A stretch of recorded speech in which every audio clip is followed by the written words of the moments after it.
Conversamos esta mañana aquí en Ahora es Cuando con Vittorio Corvo, economista, expresidente del Banco Central. Vittorio, qué gusto poder conversar contigo. Bienvenido, buenos días. Buenos días, Juan Manuel. ¿Qué tal? Encantado. Muy buenos días, Hola, Vittorio. hola, Un Connie, gusto ¿cómo estás? saludarlo y muchas gracias por 4 de febrero conversar con nosotros.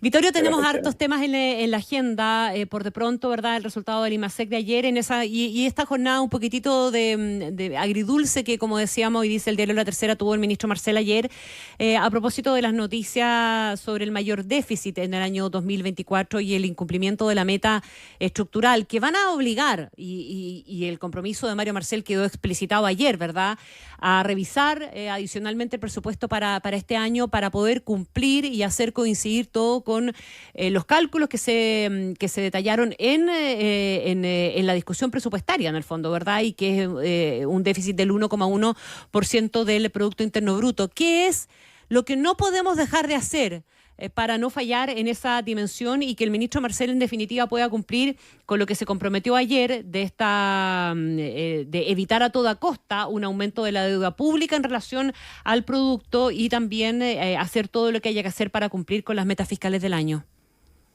Yo creo que hay que trabajar en dos líneas. Primero, hay mucho espacio para ir ajustando gasto. Ha crecido muy fuerte en el último tiempo el gasto, especialmente en remuneraciones. Entonces ahí ser muy cuidadoso con los contratos que terminan antes que se transformen en permanente por renovación. Y yo creo que si miramos qué es lo que fue lo que llevó a este deterioro fiscal mucho más allá de lo que estaba planteado, era el hecho de que hubo una sobreestimación importante de los ingresos fiscales, especialmente en la operación renta y también los precios que se habían usado para el litio, que finalmente resultó bastante menor de lo que se había usado en el presupuesto. Entonces ahora hay que recortar, porque este año tenemos que tener cuidado, ya nos pasamos de largo esta vez, o sea, estamos estimando que la estimación que hizo la autoridad fue un déficit de 2,9% del producto, muy por encima del 1,9% que estaba que era lo estimado inicialmente, y se fue revisando de a poco, y ya estamos con una deuda del gobierno central a producto sobre el 42%, 42,3% es la estimación. Todavía no tenemos el PIB definitivo, que lo vamos a tener lo vamos a tener recién a fines de marzo. Entonces yo creo de que hay que ser mucho más cuidadoso en el gasto y en la parte de ingresos que se avance en lo que tiene que, en la recaudación que se prometió con respecto a la ley de cumplimiento tributario, porque la ley de cumplimiento no solamente da ingresos, sino que elimina una distorsión importante en la economía. Los que no pagan impuestos tienen una tremenda ventaja sobre el resto. Entonces eso es equidad, que todos tenemos que pagar los impuestos que corresponden de acuerdo a la ley. Entonces esas operaciones espero que Javier Echeverri, que tiene mucha experiencia en la área, entregue lo que estaba presupuestado. Yo creo que eso va para allá. Pero el problema más grande que tenemos en Chile es de que hemos agregando gasto. Y por el otro lado, la principal fuente para generar ingresos para el sector público y para toda la economía es el crecimiento. Y el crecimiento sigue todavía muy débil. Estamos celebrando ahora que la economía creció, que la economía el mes de diciembre, hay una gran celebración porque terminamos creciendo 6,6, pero hay que tener cuidado porque diciembre tuvo 2 días más trabajados que diciembre del año pasado. Eso significa, si ajustamos solamente por eso, la economía no creció 6,6, sino que creció 4,6, si consideramos los mismos números de día. Entonces yo creo que no hay duda que es un número bueno, pero lo que necesitamos es un crecimiento sostenible. O sea, mes con mes hay mucho ruido, igual como hemos sido extremadamente pesimistas cuando tuvimos un segundo trimestre malo, que la actividad se contrajo en términos anuales, y después empezamos a tapar champaña. Lo que tenemos que preocuparnos es el crecimiento a largo plazo, y el crecimiento a largo plazo en Chile está en torno al 2%, 1,9%, 2%. Entonces, en el corto plazo podemos crecer un poco más porque vinieron turistas argentinos, pero eso no sostiene el crecimiento de tendencia de la economía, que es lo que necesitamos. Ahora, cuando miramos el IMASEC del mes de diciembre, más allá, y si quieres después nos podemos meter en esa disputa de declaraciones políticas, si es un mes bueno en un año malo, en fin.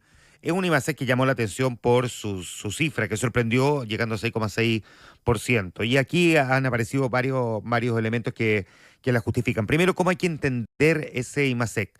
¿Como un paréntesis en esa proyección de mediano y largo plazo de un crecimiento que no va a pasar del 2%, o a lo mejor podría eventualmente estar marcando un cambio de tendencia de algo que no estamos mirando con detenimiento? O sea, sí, yo creo que es mucho más el hecho, el crecimiento de tendencia depende de factores fundamentales y eso no cambian de un mes a mes.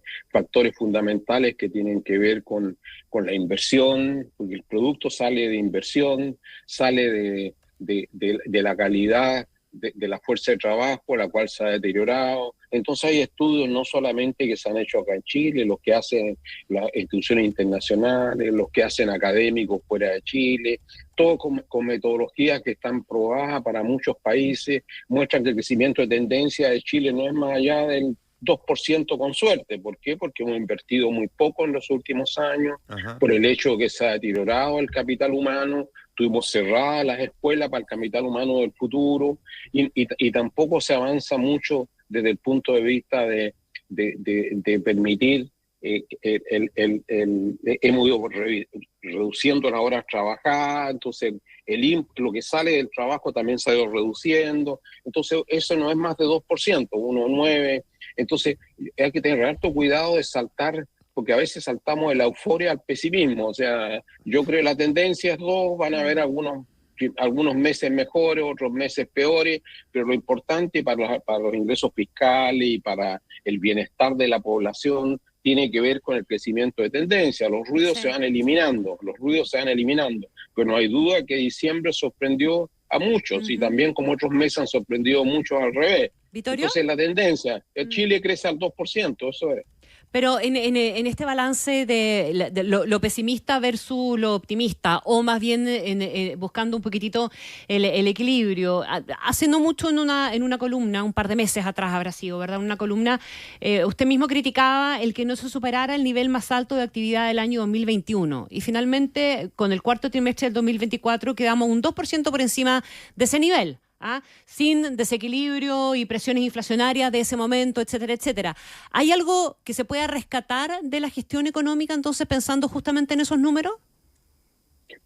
O sea, crecer 2% en 3 años, eso significa que se está creciendo 6 décimas por año. O sea, pero yo creo que la tendencia es más que eso. El país tiene una capacidad para crecer en torno al 2 de tendencia. Aquí estamos creciendo 0,6 por año. Sí, o sea, eso no es... Lo que sí tenemos que hacer, yo creo que también lo tiene muy clara la administración y también lo tiene claro cualquier economista bien formado, que lo que hay que hacer hoy día es preocuparse mucho más de crear un ambiente más favorable para la inversión, donde se está avanzando en destrabar la permisología, pero falta mucho todavía en los permisos ambientales, donde hay que balancear entre proteger ciertas cosas y el costo que tienen productos. Y todas las cosas en economía son lo que nosotros llamamos ahí trade-off. O sea, uno tiene que ir balanceando, no puede... Con los recursos que tiene, si uno quiere crecer, tiene que ir balanceando las cosas. Entonces yo creo que no hay duda que el pesimismo extremo que existió hace unos trimestres atrás ha dado paso que el país hay una gran ventaja, que también lo he dicho en varias de mis columnas, que Chile se ha ordenado macroeconómicamente. Chile estaba incendiado hace 3 años atrás. Teníamos un exceso de demanda brutal. La inflación se iba hacia arriba, a lo cual contribuyeron los grandes déficits fiscales, contribuyeron los retiros. Chile se salvó, el sector financiero resistió eso bien, y se hizo el ajuste, el Banco Central hizo su trabajo, la economía se ordenó, un activo que se ha protegido. En estos años muchas cosas han variado, pero ese activo se ha protegido y ahí han hecho un esfuerzo importante. Entonces yo creo que eso sí, pero ahora preocupemos de la segunda etapa, especialmente ahora después de la reforma de pensiones. La reforma de pensiones también crea unas demandas importantes para el sector público. Entonces necesitamos hacerle espacio a eso en el tiempo. Y para hacerle espacio a eso, la mejor ecuación que existe es crecer. Para un país que crece poco, es crecer, es dar un salto, hay una oportunidad. Déjame detenerme ahí en un tema que yo sé que es bien recurrente y permanente, pero no necesariamente porque sea recurrente y permanente lo estamos corrigiendo, ¿no? ¿Qué otras cosas habría que mirar con detenimiento para poder recuperar esa senda de crecimiento de un país que tenía un potencial para crecer por sobre el 4%, 5%? Claro, yo creo que eh, es un tema que ha estado, hay varios grupos que han estado pensando en cómo dar ese salto para recuperar de Así nuevo un es. crecimiento en torno al 4. Y yo creo que las cosas que van saliendo son bastante parecidas las propuestas de los distintos grupos. O sea, yo creo que, y es la respuesta que tiene gente que ha mirado esto con detenimiento y que ha estudiado crecimiento, y no solo ha estudiado crecimiento, sino también ha estudiado la experiencia de otros países. Yo creo que como decía al comienzo, las grandes oportunidades de Chile hoy día es que tenemos primero una tasa de inversión muy baja. Entonces tenemos que crear, y es baja porque hemos encarecido tremendamente la decisión de tomar una decisión de inversión. Se ha encarecido, ¿por qué? Porque es muy difícil lograr aprobación de proyectos. Al mismo tiempo, nos hemos movido en poner la carreta antes que los bueyes, en lo que es, se redujo la jornada laboral a 40 horas. Ahora también hay costos. Está muy bien que avanzamos en pensiones, pero esto es un costo importante que inicialmente lo pagan los empleadores, que se sube la cotización. Y eso no hay duda que también al mismo tiempo encarece el trabajo. Entonces uno crece empleando gente, uno crece invirtiendo y haciendo esas cosas cada vez mejor. Y para hacer las cosas cada vez mejor necesitamos mucho más flexibilidad, que las empresas puedan ajustarse, que las pymes puedan ajustarse, algunas desaparecen, otras aparecen y se innova. Eso se ha hecho cada vez más difícil. Entonces es muy difícil correr para un atleta con una pierna amarrada. Es muy difícil y nosotros cada vez se ha hecho más difícil en Chile desarrollar negocios. Eso viene hace mucho tiempo, pero se ha exacerbado en los últimos años. Y eso que no estamos hablando de la productividad, pensando, por ejemplo, en qué es lo que tenemos que cambiar respecto de la educación, por ejemplo. No hay duda. O sea, yo estaba hablando ahora, si pensamos empezar a crecer en los próximos 4 o 5 años, para mediano plazo tenemos un problema brutal en educación, pero porque tenemos que formar la fuerza de trabajo del futuro, que va a ser una fuerza de trabajo que va a estar en un mercado mucho más exigente, que se requieren capacidades cognitivas, que hay que desarrollarlas. Y en Chile lo que hemos visto en todos los test internacionales, que en los últimos 15 años nosotros vamos para atrás. Entonces no hay duda que no quiero ni pensar en el mediano plazo, por eso que hay que ser tremendo, para dar un salto, para crecer del 2 al 3,5, que ya haría una gran diferencia, y 4 sería mejor.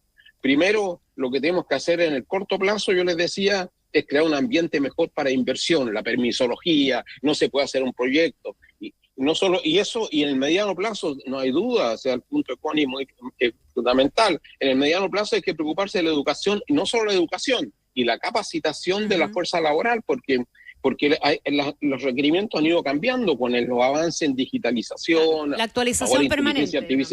Actualización permanente, pero en serio. Vittorio, muchos economistas en nuestro país, y probablemente aquellos más políticos, ¿verdad?, miran y de manera muy activa lo que está pasando al lado, en Argentina, con el gobierno de Javier Milei, como si allí hubiera un libro gordo de Petete que imitar, en definitiva. ¿Hay algo de lo que está pasando en Argentina que te parece que sea replicable en Chile o estamos en etapas muy distintas del desarrollo? Yo creo que una cosa que es replicada, primero ellos tenían un desorden macro por 50 años que vivía mucho más allá de sus medios. Nosotros nos hemos desordenado un poco en los últimos años, pero solo tenemos todavía una deuda a producto que es casi cerca de la mitad de lo que es para los países emergentes. Entonces yo creo que Chile todavía esa parte la tiene relativamente en la etapa prematura de deterioro, eso se puede parar. Se puede Argentina revertir. tiene un problema brutal, pero lo que sí Chile puede copiarle a ellos que están haciendo lo que ha estado haciendo el ministro de Transformación, Federico Sturzenegger, que lo que ha hecho un catastro de permisos que se fueron acumulando y ya no conversaban entre ellos. Entonces está haciendo una poda muy importante de regulaciones. Eso hay que examinarlo. Y lo que ha hecho es un catastro de regulaciones. Él llevaba trabajando antes de entrar a esta administración, porque estaba trabajando con el equipo Patricia Bullrich, estaba trabajando hace 2 años en eso, y se le dio una oportunidad, y ha estado desregulando. Entonces yo creo que es una etapa en la cual nosotros también tenemos algo que hacer, de empezar a ver muchas regulaciones han ido acumulando una sobre otra, y es una traba muchas veces para desarrollar inversiones y no protege nada, solamente impide. Vittorio, déjame llevarte ahora a otro tema que probablemente es donde el mundo tiene puestas sus miradas bien prioritarias.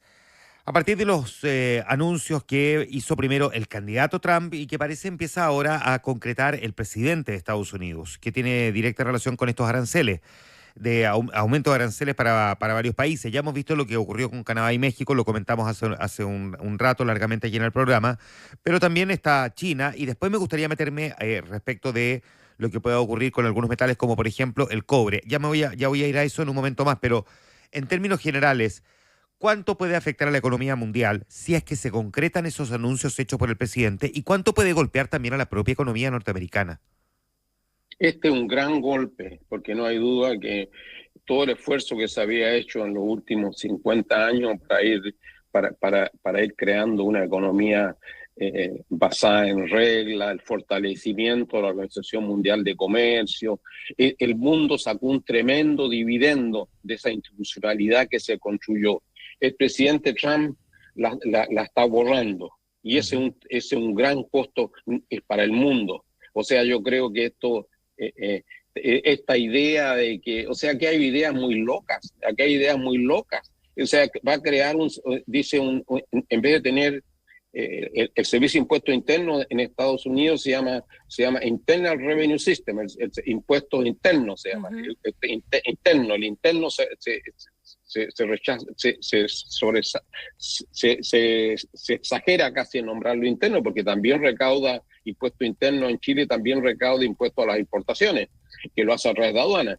Entonces, y quiere crear un servicio de impuestos externos para cobrarle impuestos a otros países en las importaciones. Eso cualquier estudiante de economías 001 sabe que eso lo paga el consumidor, no lo paga el país que exporta, salvo que tenga que bajar el precio, pero eso es marginal. El que paga el impuesto son los compradores, y los compradores, muchas de estas cosas en materias primas, los compradores son los productores americanos.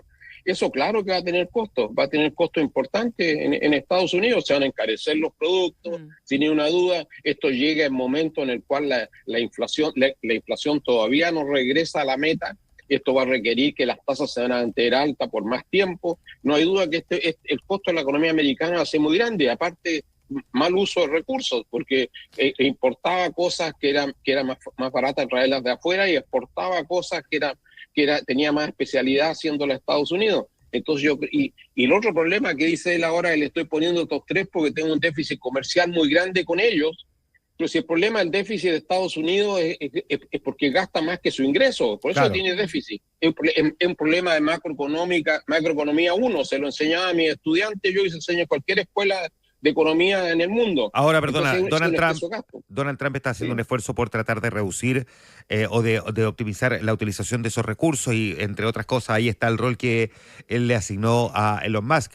Pero hay un montón de literatura que se ha escrito durante estas últimas semanas que señalan que hay otros presidentes que han intentado reducir el gasto en el gobierno norteamericano y que simplemente no lo han conseguido. ¿Cuál es el problema estructural que tiene ahí Estados Unidos? O sea, yo creo que la pregunta inicial que estaba tratando de responder yo era el hecho de que eso no tiene nada que ver con los impuestos a las importaciones. Entonces, estos aranceles que está haciendo hoy día es solamente matonaje para tratar de lograr mejores condiciones al otro lado, pero su déficit comercial con esos países es como si yo tengo un déficit importante con el supermercado en el cual voy a comprar toda la semana. Eso no es culpa del supermercado. esa es culpa que yo estoy gastando más y a lo mejor tengo déficit con ellos y tengo un superávit con los cuales le vendo mis servicios. Si tengo en términos agregados un déficit a fin de mes, mis ingresos no dan para pagar mis gastos, el problema es que estoy gastando mucho y Estados Unidos también está gastando mucho. No es que importe mucho de China, sino que importa mucho de todo el mundo, importa más de lo que exporta. Entonces la cosa es, ahora tú dices, ¿cómo ajustamos eso? Bueno, en parte no hay duda, va por los dos lados, va por el lado de, hay mucho en el sistema tributario americano, hay muchos hoyos de subsidio a ciertos sectores, entonces lo que requiere para eso es también revisar subsidios y por otro lado cortar gastos en otras cosas. Eso no es fácil, tampoco se ha tratado de hacer en muchos lugares. Ahora Milei lo ha hecho a la bruta, cortando Milei ya tiene un superávit de Argentina. Entonces algunos países tienen más capacidad para hacerlo porque hay mucha más grasa. Claro. En Estados Unidos es muy difícil. Claro. O es más obvia. Ahora, ¿qué consecuencias puede tener esto para el resto del mundo? Porque aquí hay mucho análisis sobre una contracción eventual al comercio internacional, una consecuencia de un brote inflacionario extra que pueda venir en Estados Unidos también. ¿Cuánto puede influir en un empobrecimiento global? ¿Puede ser tan caótico como se proyecta esto? ¿O tú crees que es una acción de corto plazo que obedece a este estilo medio matón, en definitiva, para lograr efectos? Vimos que los logró en el caso de México y de Canadá bien rápido, se postergó un mes el inicio del cobro de esos aranceles extraordinarios porque se obtuvo una respuesta a cambio. No, yo creo que va a ser una combinación de ambas cosas.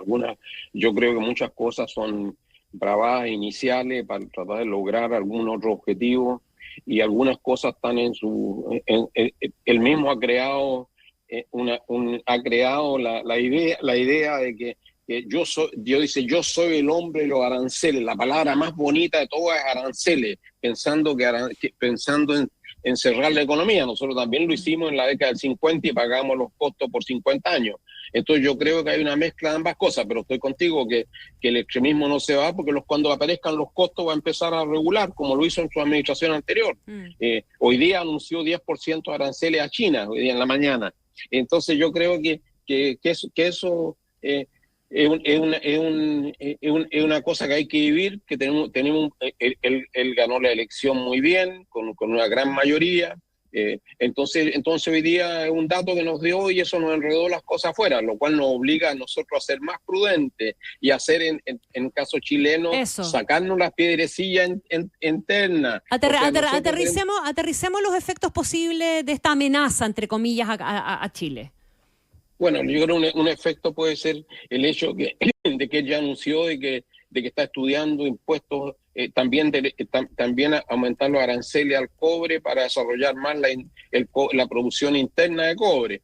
Entonces eso claramente sería un golpe para nosotros, porque eso afectaría al precio internacional del cobre por el hecho que en el mercado americano se encarece el cobre con un arancel de 10%. Entonces 10 o 15, no ha dicho todavía el monto final, pero él dice que le va a poner arancel al cobre. Entonces eso claramente tendría un efecto, pero el otro efecto importante puede ser lo que se está en desarrollo ahora, que anunció hoy día en la mañana los aranceles a China. Esos aranceles a China claramente es una guerra comercial entre China y Estados Unidos. Eso claramente es otra dimensión, porque China está muy complicado. China ya tiene sus propios problemas internos.